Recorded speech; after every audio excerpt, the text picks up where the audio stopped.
السفاح اللي حارب فيه العالم واكتشفته كاتبة. تحبوا تعرفوا الهدرة شنية؟ يلا تابعوني.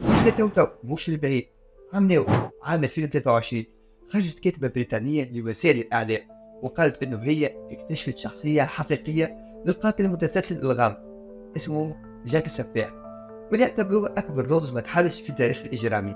وسي جاك السفاح هو نفس الشخصية اللي حيرت شرطة لندن قبل 130 سنة وركبت الرعب بالسكان، وشكلت بداية ظاهرة القتل المتسلسل اللي معروفة توا. زعم تكهنات الكذبات وتحليلاتها صحيحة بدراستها، ولا كيف برشا سبقوها حبت تلفت الانتباه وكهاو.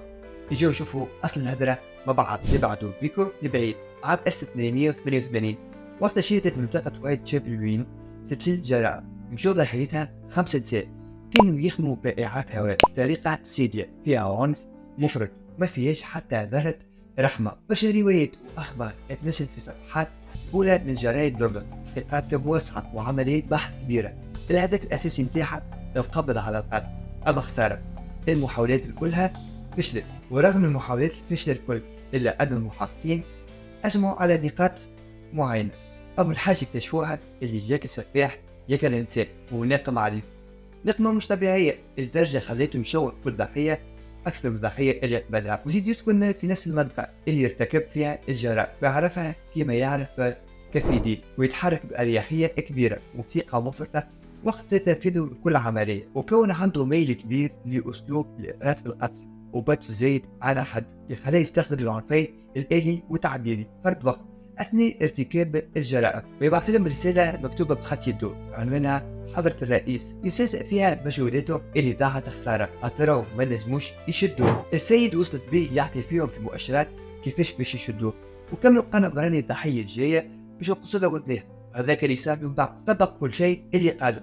من المعروف انه الفيلم السينمائي فرومير بطولة جون ديب كان اشهر فيلم تناول قضية جاك السفاح. اما اللي ما تعرفوش انه كلمة فرومير كانت هي عنوان الرسالة الاصلية اللي بعث القاتل لرئيس لجنة المحققين. كانوا بعثوا معاه صندوق في جزء من كلاوي واحدة من ضحاياه. الكاتبة هذه اسمها سارة باكس هولت، حفيدة الشرطي البريطاني اللي شارك في استقصاءات وأبحاث حول القتل الشهير أواخر القرن 19 في شرق لندن. في الأبحاث هذه الشبهات كانت عشرات الناس بينهم حتى أفراد من العائلة المالكة والوزراء. تحقيقات منتقى من توصيفات الشهود، وفي تصريحها لصحيفة سانداي تيليغراف أكدت سارة باكس إنه هذه أول مرة كتجبد فيها اسم أيام هايبس.